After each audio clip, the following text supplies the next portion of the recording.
Hello, welcome, welcome, welcome. Happy to have you as you join in today. We'll be talking a lot about supporting young people who are impacted by bullying with some amazing practitioners, researchers, facilitators, youth development masters. So thank you so much, all of you who are coming in and joining us here at Mentor. As you come in, please let us know in the chat where you're calling in from, what state, what city. Maybe you're outside the US. Let us know where you're coming from today, just so we can get a sense of all of you who are here with us. We have people from Nebraska, from Kansas, from California, North Carolina, Indiana, Iowa, awesome, California. This is awesome. We have people from all over. So as you come in, just let us know where you're calling in from. Welcome, welcome. We're going to get started. So participating in today's webinar, please make sure you're muted throughout the webinar. We do have two ways of participating. So if you do have a key question that comes up for our panelists or our researchers, please try to use the Q&A, which is at the bottom of your Zoom screen. And you can type in the exact question that you'd like to ask. We're going to try to get to questions if we have time. We do have a big conversation to have today. But we do keep those questions even if we don't get to them, and try to respond to those through our follow-up emails. If you have comments or experiences that you want to share throughout the webinar, feel free to use the chat. The chat is also on the bottom left of your screen. So the chat is really for supporting your colleagues who are here with us today also, and anything that you'd like to let us know or issues you're having throughout. We also do have live captions with the CC at the bottom of the screen. So feel free to use that if you would like. We are going to launch some polls to just find out more about all of you and your experiences.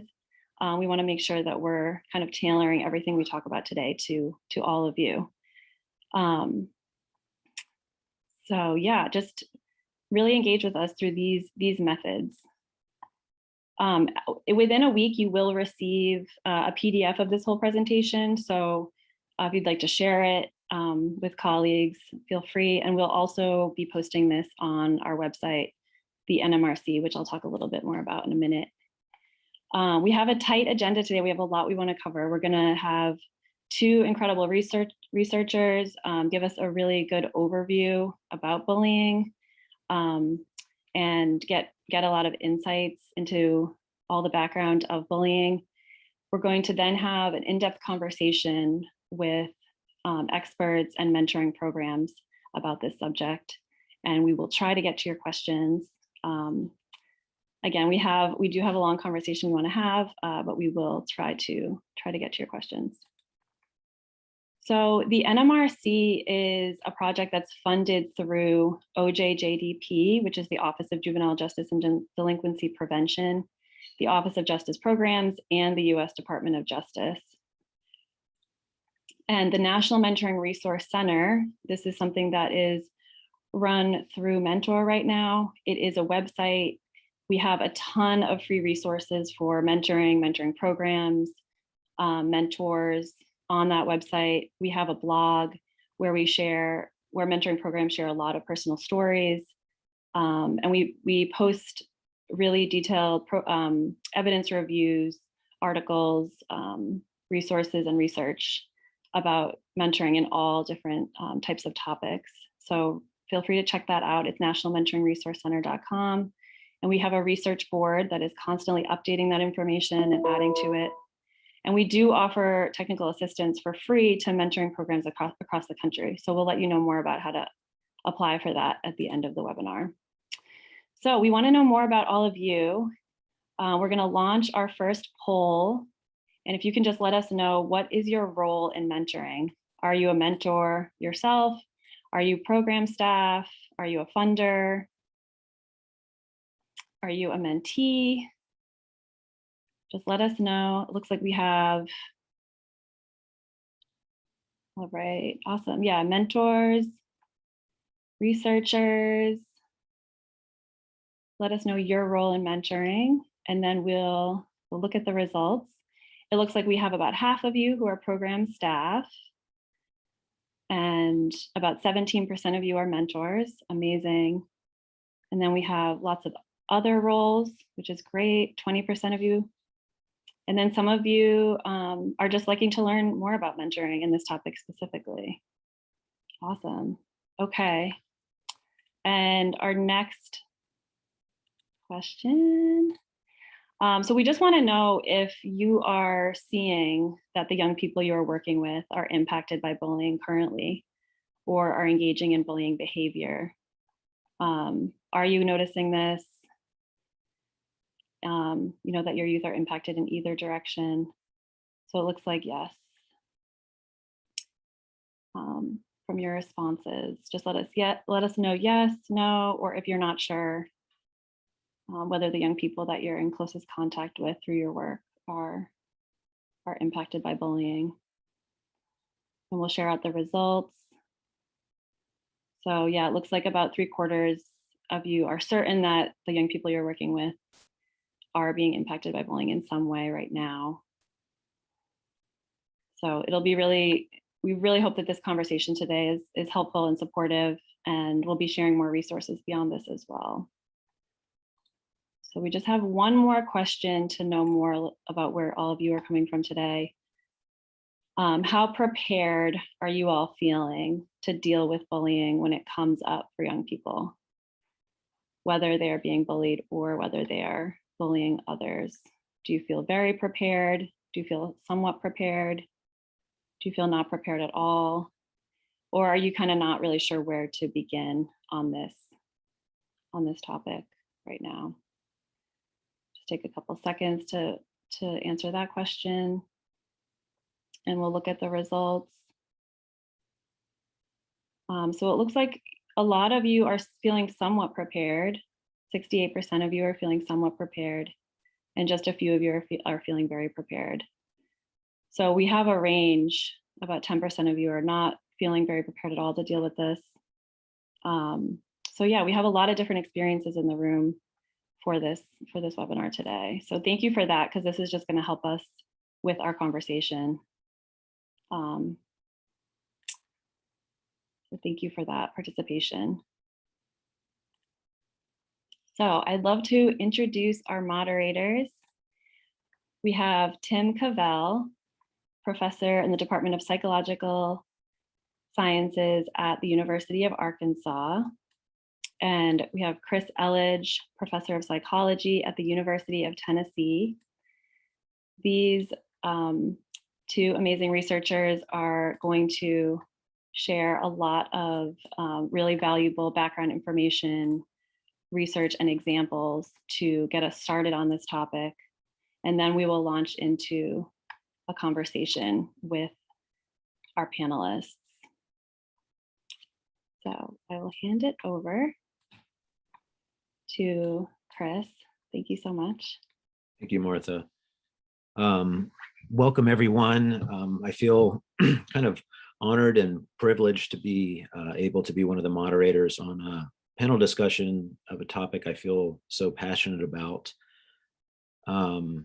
So today we wanted to start off by just providing kind of a brief overview on bullying and some of the research on the topic, as well as talk about some of our own research looking at the efficacy of youth mentoring for both aggressive and bullied children, and then maybe end with some recommendations for everyone to consider. So bullying, kind of, when you think about bullying, I guess it might be best conceptualized as a subcategory or a subtype of aggressive behavior. And generally it's defined as aggressive behavior that is intentionally harmful. It's repeated over time, and it often occurs, or one of the requirements is that it occurs in a context of an actual or perceived imbalance of power. And when we say that, the imbalance between the bully and the victim could be in terms of physical strength, but it also may be in terms of social power. Now, peer victimization or bullying victimization is a term that describes the experience of the victim. And generally we define bullying victimization as a youth's repeated exposure to interactions that are harmful, they convey harmful intent.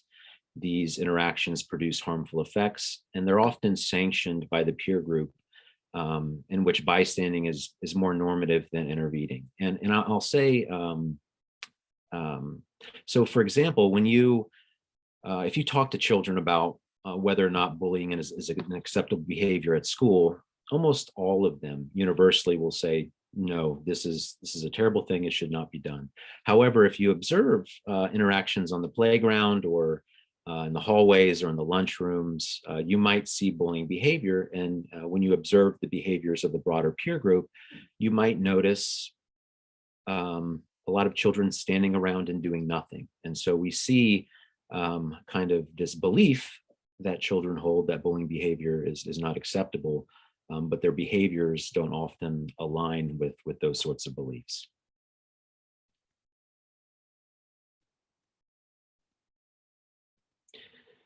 So for most youth, when you look at international studies on the prevalence of peer victimization or bullying, for most youth, bullying is a relatively transitory experience. And, roughly on average, about 30% of children will report experiencing some form of bullying over time.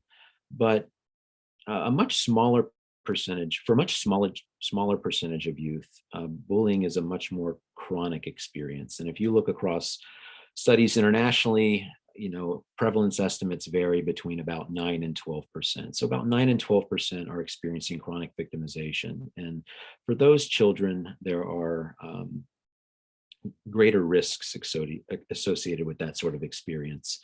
So chronic victims, so when you look at both cross-sectional research and longitudinal research, so this is data collected at a single time point or across time, you often see that children who are victims of chronic peer victimization are more likely to report feeling isolated or lonely. They don't like to go to school. They present with symptoms of anxiety or depression, and they, in more extreme cases, may report suicidal ideation or engage in suicidal behaviors. And then as you transition into middle school or adolescence, you see chronic victims may turn to abusing substances as well. And then in the most extreme cases, the combination of both chronic victimization and emotional problems may result in some youth kind of being a danger to themselves or to others. So what are we doing for these children? The vast majority of research on bullying prevention has focused on the development and evaluation of school-wide anti-bullying programs. And so these are intervention or prevention programs that are implemented universally in school systems or at a particular school. And there are generally three common components that cut across these school-wide anti-bullying programs. So first is there's this kind of school-wide anti-bullying campaign, which is meant to change the norms or the culture of the school around bullying issues, specifically and more broadly about how do we treat others, how do we treat our peers at school. Second, there are usually policies or rules imposed by the administration or by teachers at the classroom level against bullying behavior, and then also implementing consequences for the perpetration of bullying. And then lastly, schools often improve the extent to which they're monitoring bullying hotspots. And these are areas like the playground, the lunchroom, the hallways, the bus line. And as you can imagine, traditionally, these are areas where there's much less adult supervision. So when these programs are implemented fully and with fidelity, we generally see a 30 to 50% overall reduction in the rates of bullying. Interestingly, however, in US schools, there are very few schools that are implementing evidence-based anti-bullying programs. Now, most districts and most schools do have anti-bullying policies, but again, very few are actually implementing these evidence-based programs. When they are implemented, we often see that over time, the program effects fade. And that may be due to the fact that schools over a period of years stop fully implementing the intervention or are implementing it with less fidelity. And interestingly, more recently, there's been some work that's come out that's shown that when you reduce the overall rates of victimization at schools, we see this kind of, it's called the healthy context paradox, where as we reduce the overall victimization rates in schools, those children who remain victims become more visible and they're more severely targeted. And so there may be some iatrogenic effects that we may need to consider when implementing these school-based bullying prevention programs.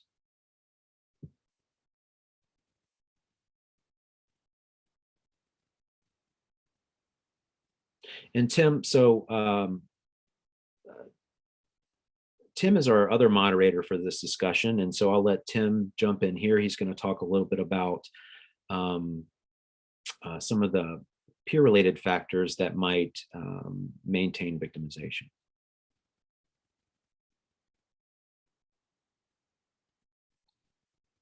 I think Tim might be having a little trouble joining us, but should we move forward a little bit?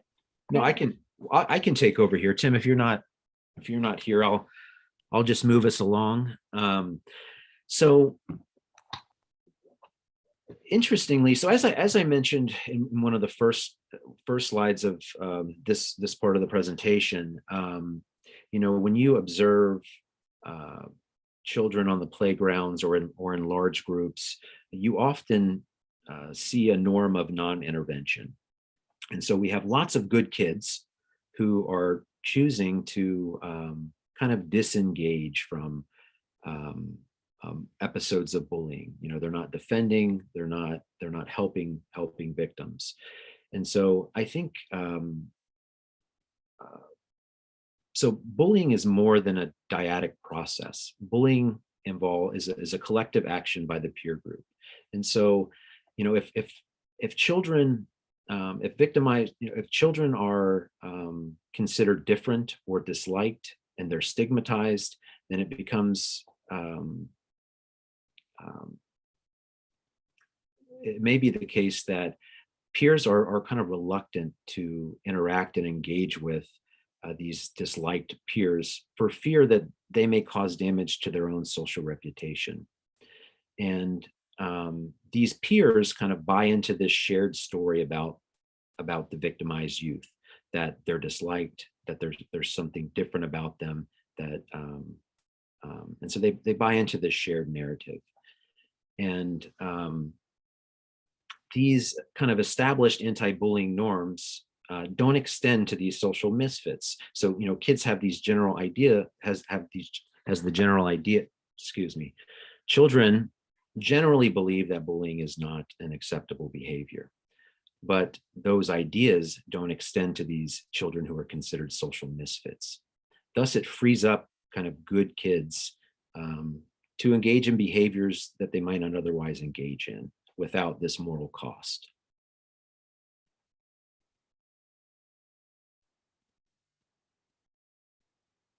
But helping chronic victims is challenging, can be challenging. It's not uncommon for children who are chronically victimized to kind of occupy this victim role. They develop cognitions around the experience of being victimized. They may start to blame themselves for being bullied. And it's also not uncommon for even chronic victims to be very reluctant to ask help. And I think this happens because the thought is that when children reach out for help, and that may be to a teacher, to a parent, they may fear that it makes the situation worse. And so if I reach out, the child who is bullying me or the group of children who are bullying me may become aware of that, and then this may lead to an increase in chronicity or severity of the bullying experiences.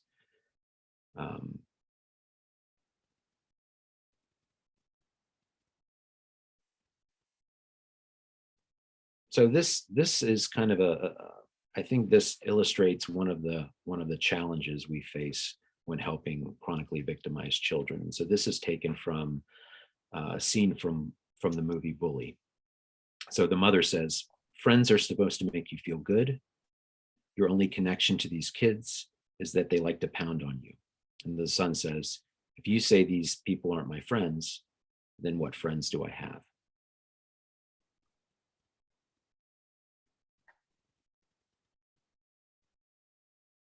So, as I mentioned previously, the majority of intervention work around the prevention of bullying has happened at the whole school level.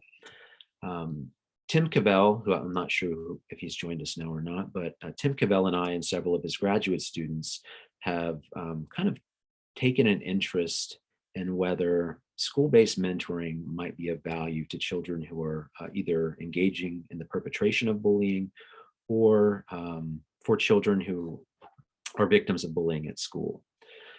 We have particular interest in interventions that are embedded in important social contexts at school. And so the intervention that I'm going to discuss today is called the Lunch Buddy Mentoring Program. And Lunch Buddy has an interesting history. I can't spend a ton of time on providing a historical overview of the program, but just know that historically, the Lunch Buddy program served as a control condition in a larger intervention trial of a multi-component intervention for aggressive youth. So we had this, Tim and his colleague had this multi-component intervention called Prime Time. It had community-based mentoring paired with parent and teacher consultation, and social skills training for aggressive children. At the time, the school district would not allow for a no treatment control condition, so they had to develop an intervention that was acceptable but maybe inert. And so they came up with this Lunch Buddy mentoring program, and it was specifically designed in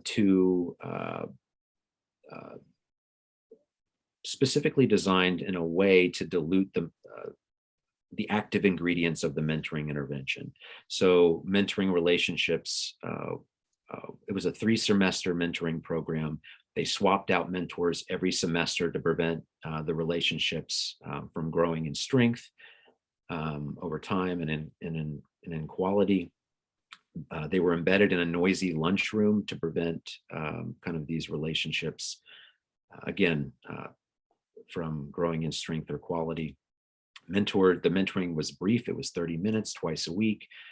And the mentors were generally minimally trained. They were taught they were trained in kind of appropriate school behaviors, and they were encouraged to kind of talk to and have fun with the kids.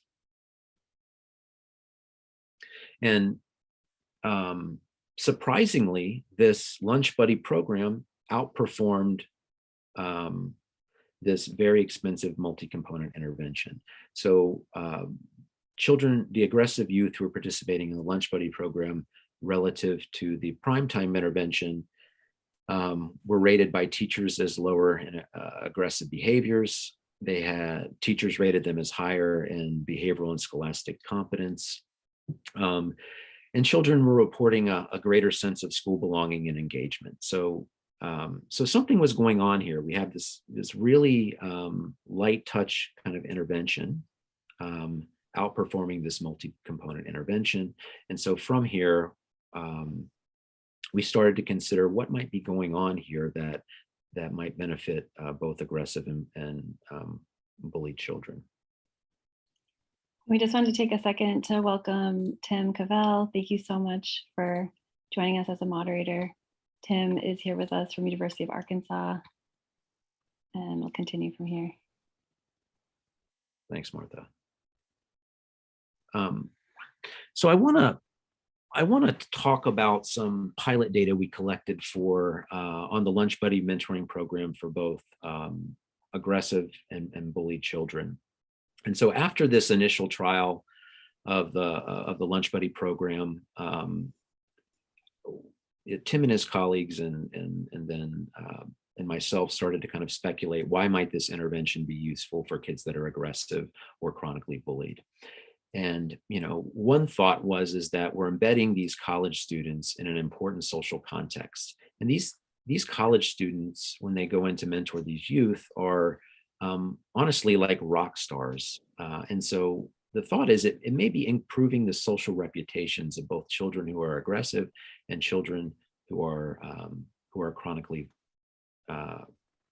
victimized. Both groups of children are often disliked by their peers. It's also possible that mentors are promoting more pro-social behaviors through modeling. They may be improving peer interactions between aggressive children and their peers. Or they may also be facilitating a youth sense of connection or engagement with their school. So we weren't really sure at this point what's going on, but those are some kind of theoretical speculations about why this mentoring program might be useful for these populations. So you'll see on the left side of your screen, there's a figure that presents some results from an open trial of the Lunch Buddy program with peer victimized children. So here we have chronically victimized youth going through 3 semesters of mentoring. And what we found in this trial is that based on both teacher-reported victimization and child-reported victimization, youth who were going through the Lunch Buddy intervention were decreasing significantly across 3 semesters of mentoring and their victimization experiences. And so, these results again are promising results for the Lunch Buddy program. In a separate trial, so as a postdoc, I was fortunate enough to receive some money to evaluate the Lunch Buddy intervention for children who were perpetrating aggressive behavior. So these children were identified as having heightened levels of aggressive behavior. I performed a randomized control trial of the Lunch Buddy mentoring intervention and compared the intervention to a no treatment or a waitlist control condition. And so what I'm presenting here in the right figure is some data that looks at changes in children's social preference scores over 3 academic semesters. And so the first measurement occasion is the baseline occasion. The second is at post-intervention, and the third is at 6-month follow-up. And so you'll notice that there's this nice linear increase. There's this slight increase or stability in children's social preference scores who were mentored, but this linear decline in social preference for aggressive children who were in the waitlist control condition. And so it seems, and this is a nice finding, because oftentimes you see for aggressive youth that their level of peer acceptance deteriorates over time. And we're seeing that it's stabilizing, and then relative to children who didn't receive mentoring, it's stabilizing. And then in the children in the control condition, we see this decrease in social preference over time. So Tim, I might let you jump in now and talk about some takeaways for mentors and mentoring programs. Thanks, Chris. I was reflecting on the poll that Martha did earlier, where there was at least a third that were unprepared or not sure. What came to mind was a study that we did where we asked teachers about how confident they were about dealing with school bullying.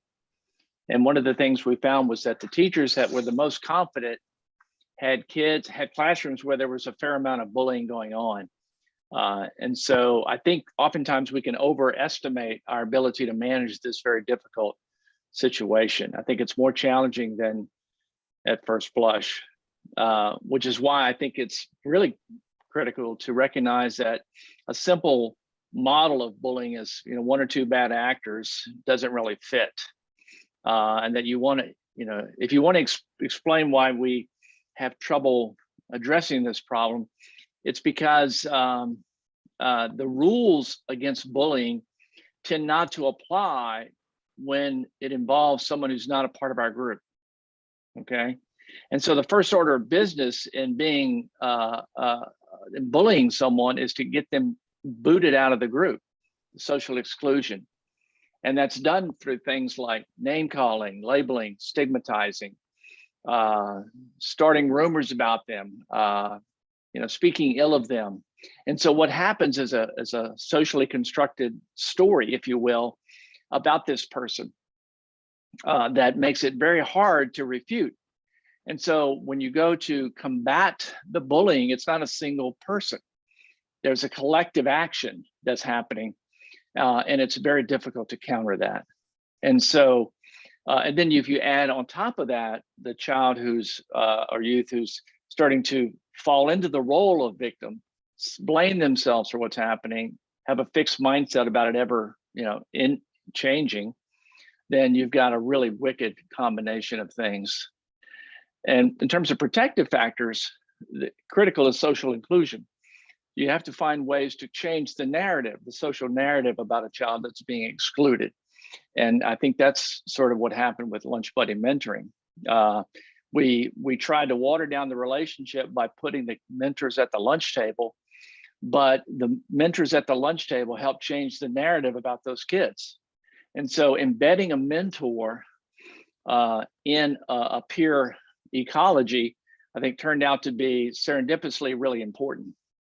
The other thing that we think is important is to try to promote more adaptive coping among those who are victims, regulation of emotion, more of a growth mindset. Those are critical factors. Now, for those who are engaged in bullying, I think it's important to differentiate between bullies who are perhaps well-liked, because some bullies have fairly good peer status. And so if you're going to make an impact on those youth as a mentor, then it's going to be really important to embed the mentoring within the peer group. You're going to have to be part of, at least at times, part of that youth's peer group, so that you can make an effort to promote stronger norms against bullying and social exclusion. You know, I'm not only a researcher, I'm a mentor. Although my mentee is now, today is his birthday, actually. He turns 20 today, but we're still in contact. But I often, much to the chagrin, I think, of my big brothers, big sisters support staff, would hang out with him and some of his buddies, because I wanted to be part of that network and be able to listen to what they talked about and comment and try to move them in directions that were more positive than negative. Now, there are some bullies that are more emotionally dysregulated, reactive. They're not well liked. And these are kids that are having a tough time being accepted. And if they're emotionally dysregulated, they can be provoked and angered and lash out in ways that make them not only victims, but also bullies. And so promoting their regulation of emotions is important, and finding ways to help them make and keep friends is critical. So for takeaways from mentors and mentor programs, certainly a safe, inclusive, trusting relationship is sort of a precondition, an important precondition. I would encourage mentors to help mentees find and interact with positive pro-social peers. You know, we tend to think about mentoring as a one-on-one activity, that you do it apart from youth's peer network. I'm personally not a big fan of that. I think there's so much action that happens when kids are with their peers. Some of you who are parents might know about this, parents of teenagers. You know, if you want to have a conversation, you want to learn about your adolescent child, you spend time with him or her and their friends. That's how you do it. So you want to use interactions involving mentees and peers to promote norms that support social inclusion and discourage social exclusion, and things like you know, identity bias or identity victimization, speaking in racist terms, in homophobic terms. Those are going to be important conversations to have in those moments. This is Samir is going to take this one. Greetings, everyone. Hope all is well. Just wanted to talk for a couple of minutes about cyberbullying. And again, thank you, Chris, and thank you, Tim. So a couple of things just in terms of setting the backdrop. We studied tweens, so that's 9 to 12-year-olds, a couple of years ago. And what we found was that about 15% have been victimized online in the form of cyberbullying. About 15% have seen it occur to somebody else, for example, a friend or a peer at school. And about 3% self-reported that they have cyberbullied others. So again, that's 9 to 12-year-olds across the United States. When it comes to teens, so we're looking at 13 to 17-year-olds, we collected national data last year. And very briefly, I simply want to say that it was about 23.2%. So about 1 out of 4 middle schoolers and high schoolers between the ages of 13 and 17 were a victim of cyberbullying last year. We collected data previous to that in 2019, and it was around 17%. So it's about a 6% increase from 17% to 23%. But if you're thinking about that, it's almost a 33% rise in the prevalence of this phenomenon. Maybe that's due to COVID, maybe that's due to something else. Contributive factors and consequences, I'll be really brief just to point out that in terms of consequences, you all understand, just like with bullying, we see outcomes such as lower academic achievement, higher instances of truancy and absenteeism as it relates to the school. We see psychological and emotional distress and disturbances. We see, unfortunately, suicidal thoughts and attempts. We also see this being tied to behavioral outcomes such as minor and moderate forms of school delinquency and school violence. Again, being victimized leads to that. And for contributive factors, we've looked at a number of topics, and many others on this panel have as well. For example, we recently published a piece involving the role of empathy and how that's so critical to cultivate amongst our youth. We've also identified how specific forms of parenting lead to a decrease in the potential for a child becoming someone who aggresses towards others. Happy to send you those pieces. We'll talk more about mentoring in a second. Back in the day, we studied deterrence because I was really curious, primarily because you would hear about these politicians and legislators all pointing to how we need more laws, we need more penalties related to cyberbullying. But when we study this across youthful populations, what we found is that those legal consequences or even discipline in the school, that's the weakest deterrent. What actually are the strongest deterrents to reduce bullying and cyberbullying have to do with parents, have to do with educators, and relatedly have to do with mentors in terms of understanding that youth do care about what adults in their lives think about them. And they don't want to be shamed. They don't want to embarrass individuals that they look up to. And so if we can convey to them that, look, we are in your corner, we believe the best about you.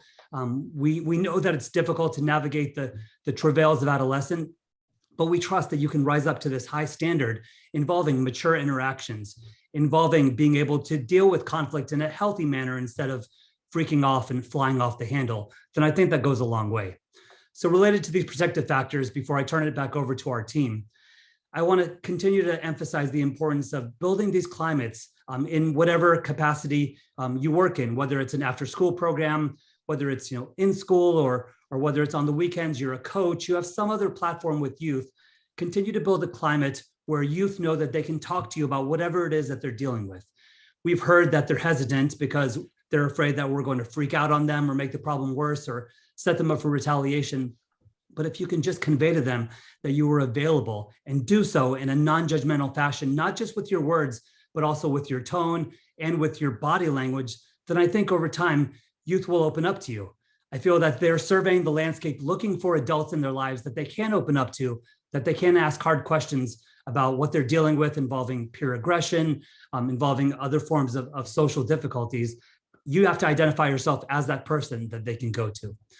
And then parenting overall, again, we have to be calm, we have to be reasonable, we have to be rational, and we have to be involved. Many parents and mentors are involved in youth's offline lives, but maybe not so related to their online lives. How can that happen more often?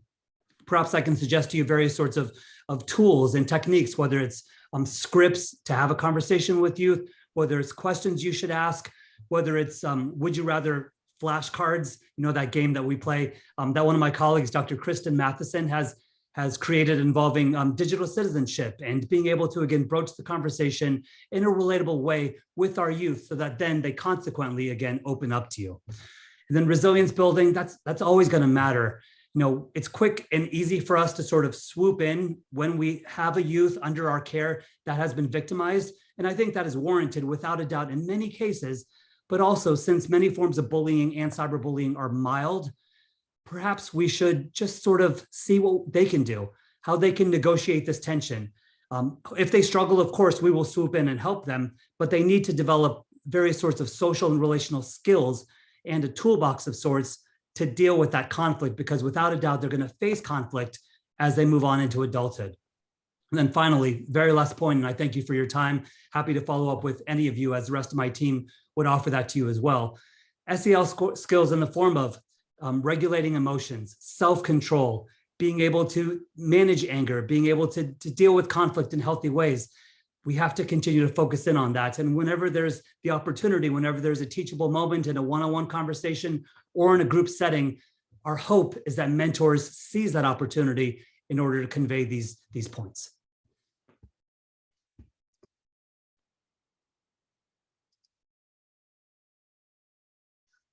Okay. I believe this is me. So let's meet our panelists. So should I, do you guys want to introduce yourselves? Wendy, you want to say hello? Good afternoon. I really appreciate the opportunity to be here. And Samir, 100%. I'm 100% what you just said. Thanks, Wendy. I know our entire team is on the same page. For those of you who don't know me, I teach at FAU. I co-direct the Cyberbullying Research Center with my colleague, Justin Patchen. And yeah, we're constantly doing work as it relates to youth and technology, youth and social media, youth and gaming, and now youth in the metaverse. Right. And Wendy, you want to speak a little bit about what you do? Yes, I am a prevention services coordinator for East End, West Care, Ohio, Dayton, Ohio. And a big role in that job is I'm the director of Camp Mariposa, which is a national camp. It's a year-round prevention camp for youth who have been impacted by addiction. And I'll go into how we've created community norms and atmosphere, as Samir just mentioned, that can help minimize bullying. So thank you for having me. Nicole and Joel. Hi, my name is Nicole Calcutta. I'm the director of the Juvenile Hall program for the Boys and Girls Clubs of the North Valley. Hi, and I'm Joe Hale. I'm the Chief Operations Officer for Boys and Girls Clubs of the North Valley. I've been with the organization 20 years and just honored to be here today. So thank you, Tim. Sure. Well, let's start with you, Joe. I've got what's the most important takeaway from your work on mentoring programs, working with youth impacted by bullying? Well, Tim, I've got kind of four things I wanted to share with everybody in the group. And I think one is to not tell kids to ignore it or to just, ignore what they're hearing and seeing. And I think that's an important thing. We often tell kids that words don't hurt or they just need to ignore it. And I don't think that's really the response that we should have as mentors. And so words do hurt, kids get hurt and we need to be able to dive deep for them. And I think the first part of that is listening. Samir did a great job of kind of leading us into that discussion about the importance of listening to kids, having a space where we have empathy for what they're telling us, allowing that to happen and being ready and approachable when they do decide that they want to talk to us. Mm-hmm. I think another thing for us is once we've listened to them is being able to role model for them what that looks like. How do we respond with conflict? How do we respond with bullying? How do we even put them through maybe some scenarios and things about how would they respond? So letting them kind of, in a way, kind of act out a little bit of what they would do and kind of talking through that process, finding out what's comfortable for them. I think that's a big part. And then the other thing is the power of youth voice in action. I think that our kids need to believe that when they do stand up and they do say something and somebody intervenes, that the likelihood of that bullying interaction is going to stop, or it's going to stop in that moment, and it may even stop altogether eventually. But youth need to feel that they're empowered and that they do have a voice, and that we should encourage them when they feel appropriate to say something, do something, step into it, and provide that action. All right. Anyone else have some important main takeaways from your work? I was going to say patience and consistency. We're not going to solve the problem of bullying a kid is going through like overnight. So just having patience, knowing that eventually we're providing support and constant consistency, checking in with them every single day if we can. In my case, I can because I work at a juvenile hall, and just providing them with support and giving us patience and them patience, and knowing that like we're here to support them and provide them with encouragement that this will get better. Mhm. I wonder if you worry about writing a check that can't be cashed, saying we're going to help you and it's going to stop. Sometimes we can't guarantee that. We can't, and I thought we cannot guarantee that it's going to stop, but we can help provide support when it's happening, calling it out when it's happening, talking to them on the side, like spending time with them to help them work through the process and their emotions of when it occurs. I can't, as someone who was bullied when I was a kid, it didn't stop. I can't promise that's not going to stop, but I can be like, hey, I'm here to support you and provide you with some experiences and stuff that'll help remediate the effects that bullying is causing you. Yeah, and I was going to talk about this in a little bit when it was my turn for the one question, but Camp Mariposa is based around the 7 C's of addiction. And what I love about the 7 C's is that it really is applicable to any part of our lives. So the first 3 is I didn't cause it, I can't control it, and I can't cure it. And of course at camp, the it is the addiction for us. But if we just think about anything in our lives, like what you just said, Tim, how can we, cash a check that we can't cash for them? And so we really focus often on what we can't control, but there's so much in their lives, our lives, youth's lives, that they can't control, but then we can focus on the things that they can control. And, in this situation, like Nicole said, is walking alongside them is something we can do, that we can control, helping them know that we're there for them, that they're seen and heard. I think that is just a key.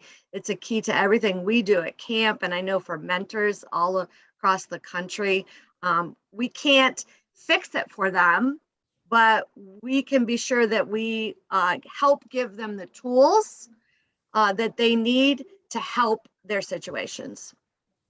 Mm-hmm. Yeah. I'm wondering about Samir's work on cyberbullying, because we for teenage youth, a lot of these dynamics, these hurtful dynamics, take place in cyberspace. We're dealing right now with the aftermath of yet another school shooting, where there's the rumor about the youth having been a victim of bullying. And so I worry that mentors, by the time they start working with youth, this youth may have already experienced a fair amount of alienation and hurt. And I'm just wondering if you all can talk about how do you pull a youth away from feeling alienated, disaffected because of being victimized? As for anyone.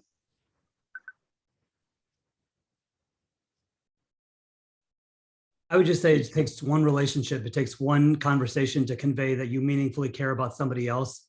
And so if we can have that, I'm sure Nicole and Wendy, y'all have many sort of case studies of that happening, where someone was really struggling and there was an inflection point, or they turned a corner because of one meaningful conversation that was genuine and heartfelt. And so that's my experience, just making the time, being fully present, demonstrating that you care. Mm-hmm. That's a great point, Samir. It's almost like you're saying, if a young person is forming the view that the world is against me, everyone's against me, then that one mentor is an antidote to that. I think once you step in and show that, hey, I'm on your side, then you can slowly begin to show, hey, it's not just me. It's like there are other people on your side. Hey, your counselor, your teacher, possibly friends that you don't actually talk to. Like, there are more people on your side. So once you get in, you can slowly show, hey, there are other people around you that are also connected to, that are on your side, that can bridge the gap. Right. Wendy, can you say more about at the camp? What do you try to do?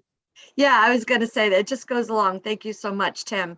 So at camp, we really create an atmosphere a particular climate and culture, starting with that safe space. We create that safe space where we have certain expectations and norms for that safe and positive space, that all life experiences are accepted. The kids that come to camp, they understand that they have a strong sense of belonging and strong group identity. Obviously, what brings them to camp is their connection with substance use disorders in their lives, but that's not what keeps them at camp. What really keeps them at camp is that building of community that happens. And I just would really like to speak to that real briefly, because it's so key in what we do. And I think it can be transcended into all of our mentoring, whether we're doing group mentoring model or an individual model. But we talk about my story and your story at camp, and we don't share each other's stories, and no one can question or change your story. And we said earlier, everybody, I believe this wholeheartedly, that everybody deserves and has a need to be seen and heard. And so that space is created, and when that's created, trust is built. And trust is what creates community. And I already mentioned the 7 C's and the 8 C as community. But when community and trust are built together, the expectations are clearly stated, that everyone belongs, that everyone brings their own story, that everybody is included. There's nobody excluded. And we do that in a lot of different ways. I do that from the beginning as a expectation when I interview campers, but then it is very intentional. That's one of the things I would want everybody to take away, is it has to be intentional. Building community, building trust, building relationships has to be intentional. And so we have group norms at camp. We have a personal group agreement. Everybody understands that they speak from an I statement, that everybody shares the air, everybody has the opportunity to speak. We take responsibility for what we say and how we say it, and also what we do and how we do it. And then one of the things that I love, that I learned from the National Conference for Community and Justice of Greater Dayton, here in Dayton, NCCJ, is when a mistake is made, it's an ouch and then educate. So we are all going to make mistakes. We're all going to have ouches, even, in relationships with one another. But we're not going to shy away from it. We're not going to pretend like it doesn't happen, but we're going to address it. And I just know, because of obviously all of our experiences, that with camp and campers, I run 3 cohorts, is that when you've built this kind of space, trusted space for youth, where they have a sense of belonging and they know that they can go to not just one mentor, but multiple different mentors if needed, and their peers. I think it was Chris that had mentioned that earlier. Their peers are involved. We can help them regulate. We do a lot of self-regulation, and then help them learn how to communicate. And it's been very successful. We've had situations of campers who have been bullied and those who have participated in that, and we've had success in how we've dealt with that too. It sounds like there's a consensus that helping give youth a voice and hearing that voice is critical. And Joe, I'm wondering, what sort of trends are you seeing in your program is anything concerning you in terms of recent trends? Yeah, Tim, a couple of things. One, I want to provide a little bit of background on where we're at here in Northern California. We have one of the highest adverse childhood experiences scores in California, ACEs scores. We've had a number of fires here. The Camp Fire, the largest fire in the United States, happened locally about 25 miles from our headquarters here in Chico. We've had other fires that have affected the area. And so our kids have had, and then COVID, you've had a challenge with COVID and people being in school and out of school, and finding different ways to be connected, not necessarily having that social emotional connection at school and friends and teachers. So it's been tough. It has been a tough couple of years for our kids and for us as adults. And so I think some of the things that we're seeing is that one, young people are not going back to traditional school. I think you're seeing a number of kids that are going to alternative education. They're doing online schooling. They're going to maybe smaller school communities, charter schools. We actually have one here at Boys and Girls Club, and their numbers in enrollment have gone up. So I think you see kids not necessarily going back to traditional school setting or realizing that there's other options available. And I think part of that is due to bullying, and just it's tough for our kids. The transition for our kids going from elementary school to junior high and then junior high to high school is tough enough as it is. And so then you throw in all these other things that are happening, and kids that are learning how to be with their social peers. And so you're seeing all this struggle and challenges. And so I think you have parents and kids that are both saying, you know what, we're going to do something else. This isn't working out. So I think that's one thing that we're seeing. Another is that in the groups that we sit in with student attendance review boards, SARB, which is where we kind of work with youth and families that are chronically truant or have behavior issues, we're seeing younger and younger kids being affected and impacted in this. In fact, we have a school here locally that works traditionally with junior high students that are basically have been expelled from the regular mainstream school. And so now we're seeing 4th and 5th graders that are being referred to this school for expulsion reasons. And so I think those are two things that I'm seeing. And then the other part is just the younger part, and then the difficult transitions and kids doing additional education options. And then I think we're still seeing, when I talk to our kids about what type of bullying they're seeing or they're experiencing, a lot of it is the verbal harassment, social isolation, those types of things. And we're also seeing it from within their so-called peer groups. So even people that they may frequent with, it's not necessarily somebody that just comes out of nowhere, but it's people that they frequent within their social groups. There's just a lot of challenge in those 6th and 7th grade kids where they're really challenged by that. Nicole, at Juvenile Hall, where you work, what if you had someone show up and say, I'm going to mentor one of your youth, and that youth is involved in victim bullying or being victimized, what advice would you have for the mentor? Advice I would have show up. I would, like I said, patience, because right off the bat, the kids aren't going to automatically trust anybody that comes in just right off the bat. They will give you a whole bunch of mess. They won't listen to you. It's just, you have to form the trust first before you can dive into okay, let's talk about the fact that you were being bullied by other kids or you're bullying other kids. First off, you do have to establish trust. And I've been there for the past 3 years. Finally, I've got the consistency going where I can enter a pod and be like, okay, let's have a conversation. Go in the classroom. We're having a conversation. And they can just, okay, we're going to talk to Nicole in the classroom and it'll be fine. But yeah, trust and patience first. And then you can dive into the conversation. Okay, I heard what was going on as you were walking to the gym. What's going on? How often is this happening? And then we can dive into the conversation, or we'll play 48 or something.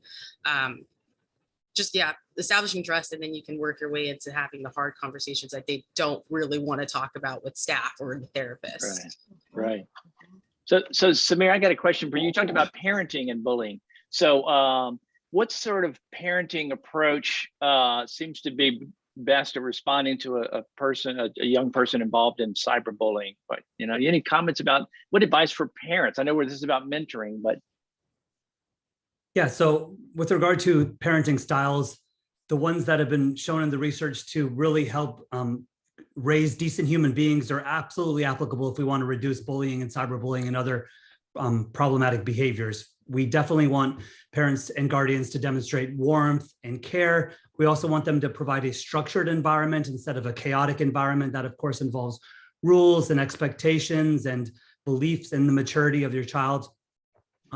And then allowing the youth to have choices, what we call autonomy support, instead of always making the decisions for them, helping them to understand that they have capacity, they have agency, they have autonomy to make choices about the color of their room being painted, or what they're going to sort of accept when someone is being mean to them, either at school, in the community, on a sports team, or online.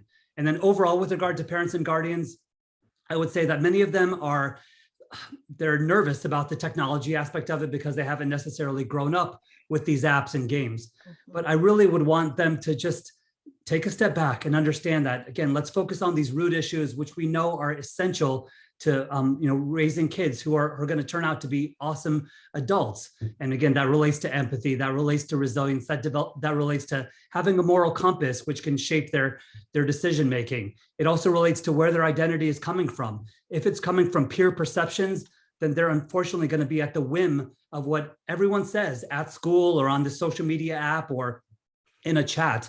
But if their identity comes from something much more stable, and I truly believe mentors on this call, you can help with this. If it comes from something more stable, such as the skill sets they're growing in, what their future is going to look like, the character traits, which actually do matter in adulthood, even though in high school, it doesn't really seem like they do.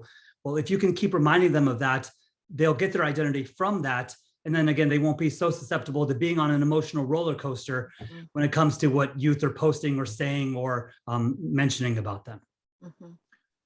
What advice would you have for mentors who work with young people that may be showing some bias toward youth of certain color or certain gender minorities, sexual minorities, who may be engaged because if they're not part of your peer group, you may be more inclined to bully that person. How do you promote empathy and understanding with youth toward youth who are not part of their group? I'll take a quick stab at that, and I definitely want to hear from the rest of you. The first thing that I'll say is that, unfortunately, according to our research, we're seeing an increase in hate speech and biased motivated offenses. So that's hugely concerning, and we can talk about some of the cultural factors that might be contributing to that.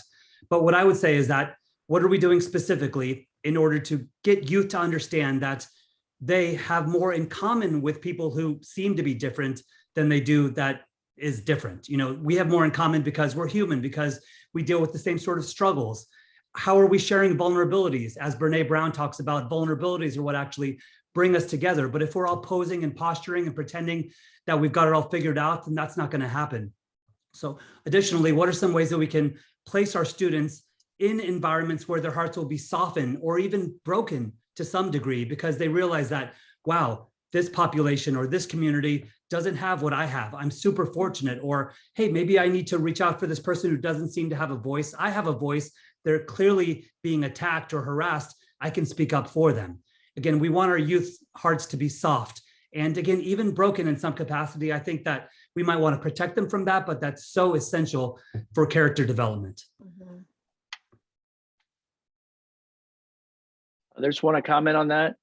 I will just note in the chat, and Wendy note in the chat, I like this take that there's a role for leadership. If you can endorse, it would seem that if you can endorse the youth that you're working with to be leaders, then be leaders in a positive pro-social direction. So I love that comment, Nancy.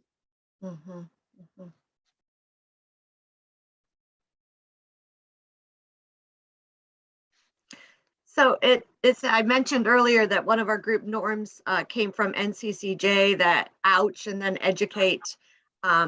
They actually are coming to our teen camp this weekend and leading a presentation on Words Matter, which is, they do a lot of work within the community on building leadership amongst youth and giving them a voice and helping the community to know that they, again, we can't control and cure what's happening around us, but we can be a change. We can be the difference that might need made. And I think giving the youth opportunities to really dive into some of these topics that Samir is referring to give them the knowledge and the strength and to practice those things so that when they are in the community, in their schools, with their peers, they have some skills and a tool set to use. Because if we're not practicing those tools with them, then they're just going to flounder when they're in those situations. So it's interesting. The Words Matter them coming to do that came out of some things that we heard the youth talking about at camp. And my colleague and I both said, ooh, this is something we need to address, and we have the opportunity to help them grow in that way.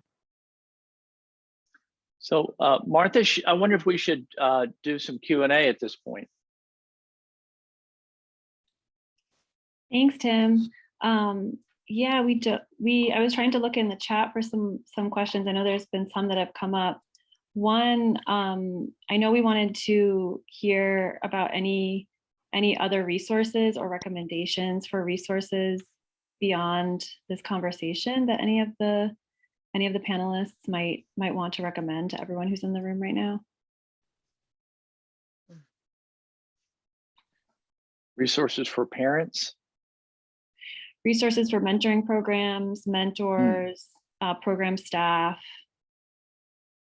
who kind of want, more support beyond this conversation.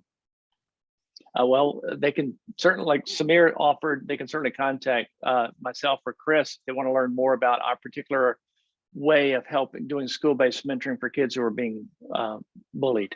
We're glad to provide some guidance. I've had recent conversations with some folks about trying to implement that. So that's one possibility.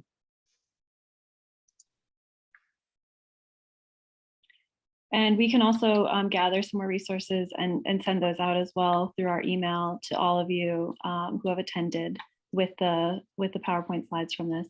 We do have a question that came through the Q&A. How do you handle a victim of bullying who is still dealing with some issues even after high school? Well, that's tough. So I'll take a stab at that. I guess I offered that. I'm a clinical psychologist, so I practice one day a week, and it is not uncommon to have patients who might arrive with long-standing issues related to this. And if it's not a peer who may have treated them badly, maybe someone else. And the phenomenon can manifest itself such that you cope with being mistreated at a time in your life where you're not maybe at your best in terms of coping, but you can lock into a pattern of coping that persists over time. And now you've got difficulty because the way you're coping is not as mature or as flexible as perhaps it should be. And so seeking help later on in time involves sort of looking for different ways to cope other than what you locked into rather early because of those early difficult circumstances. And sometimes that means dealing with reprocessing emotionally what had happened. So sort of going back in time and saying, let's visit what happened and understand how you responded, how it made sense at the time. And now there are different circumstances, you have different capacities. That's typically how I would approach that.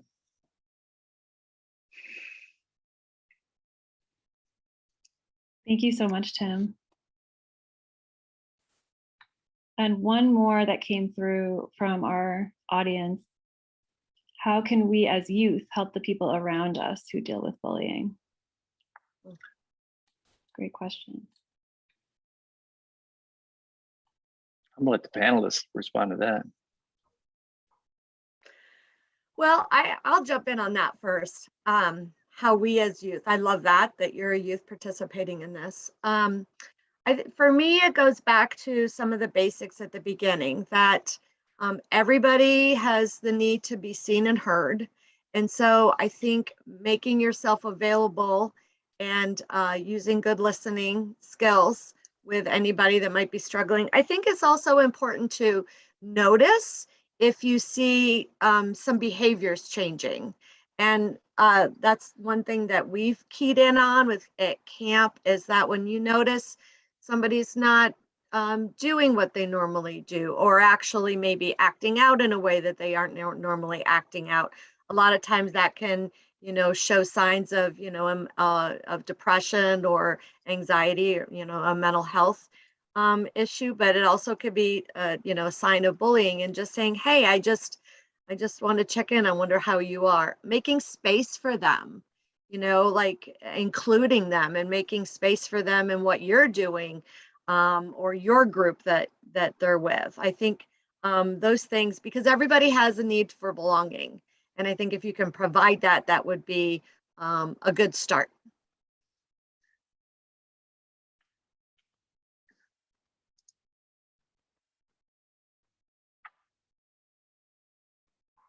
Joe, you got anything to add to that?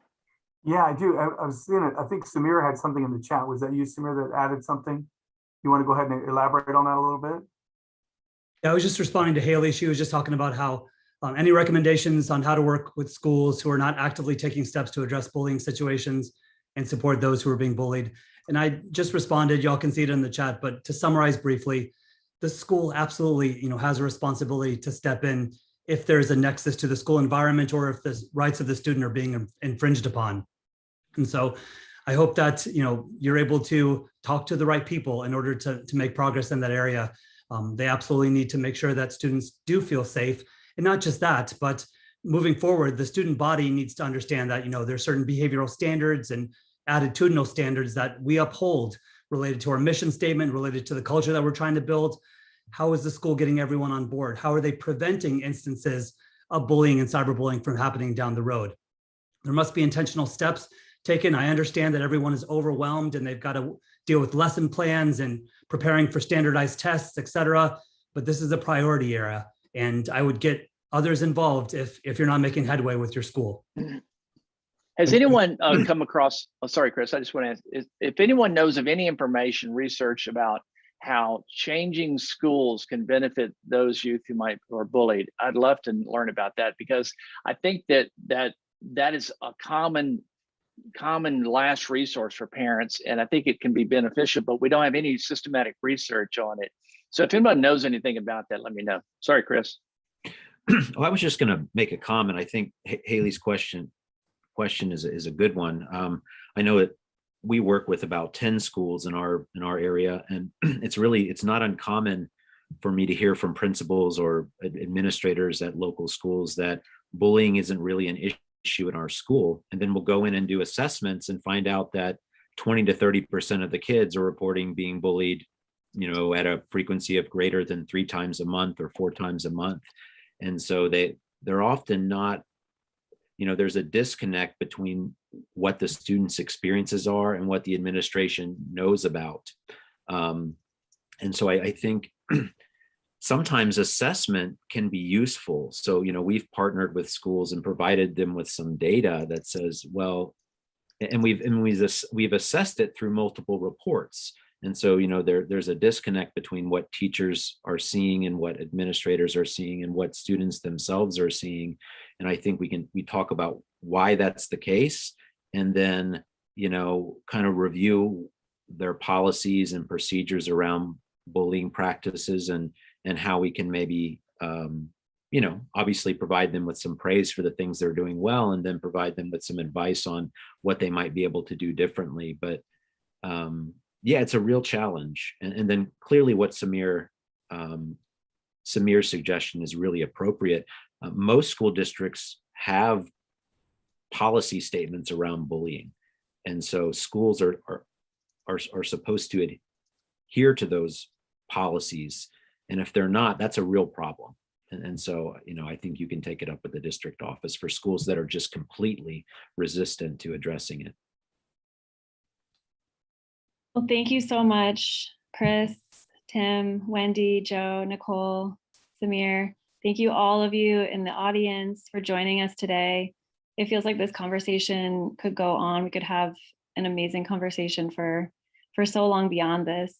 So we will continue to gather resources, and we'll be sharing out all of the information from this presentation with all of you by email.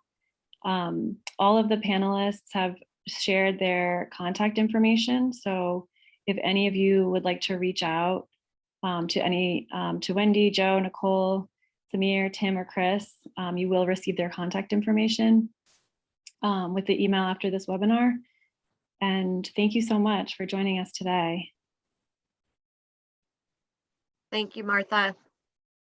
Thanks, Martha. Thanks, everyone. Thanks, Thanks, guys. everyone.